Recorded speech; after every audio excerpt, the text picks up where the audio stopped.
O governo federal gasta o dinheiro público com eficiência?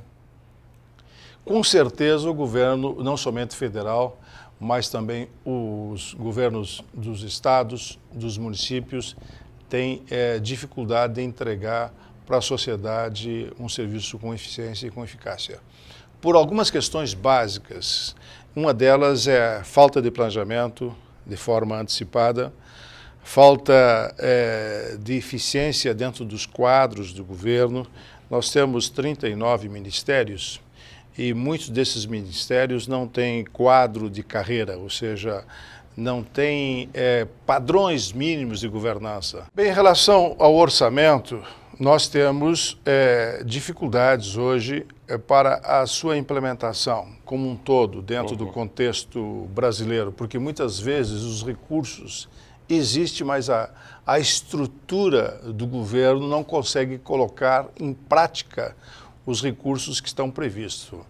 Eu dou um exemplo em relação ao que nós temos para investimentos em alguns setores, por exemplo, na área do urbanismo, do que estava previsto do ano de 2012, apenas 9% dos recursos previstos se conseguiu implementar. Em relação à área da saúde, apenas 27% conseguiu se implementar. Ou seja, existem os investimentos, isso é uma demonstração da fragilidade da administração pública brasileira.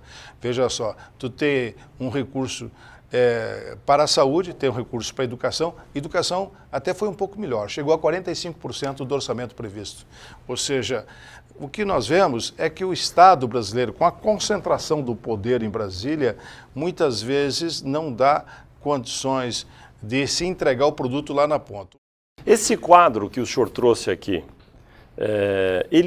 qual é o recado que esse quadro dá? Porque, exceto para a defesa nacional, todos os outros itens de execução de investimentos no país ficaram abaixo de 50%. O governo prevê um gasto e gasta metade para baixo do que estava previsto. O que explica esse quadro? Esse quadro explica que falta planejamento no Brasil. Mas não tem um Ministério do Planejamento? Que tem dificuldade de fazer a implementação das políticas. Quê?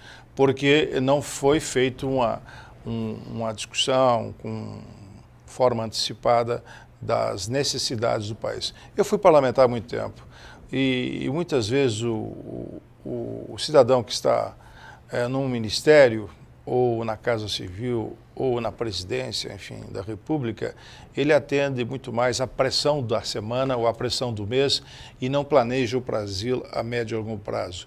Isso podia se pensar na época da inflação. Hoje nós não podemos continuar pensando assim. Esse é o grande desafio que o Tribunal de Contas da União quer propor para a sociedade, que é a melhoria da governança, planejar a médio e longo prazo. Se nós não aperfeiçoarmos o Estado brasileiro, nós não teremos condições de combater a corrupção. E democracia, o fundamental numa democracia é ter o controle, ter a capacidade da sociedade fazer o controle social, saber, através dos meios de comunicação, através da imprensa, através do Congresso Nacional, através de todas as formas de comunicação, nós temos capacidade de mostrar o que está acontecendo. Para que o coletivo, que é a população geral, e o que foi demonstrado isso nas manifestações, esteja vendo que os governos estão fazendo pensando no todo, na nação como um todo. E o que o tribunal está propondo, respondendo à sua pergunta? Nós mostrarmos, junto com os tribunais de contas, avaliarmos onde estão os problemas, onde estão as causas da falta de uma boa governança, de uma falta de uma boa gestão, para responder esse quadro.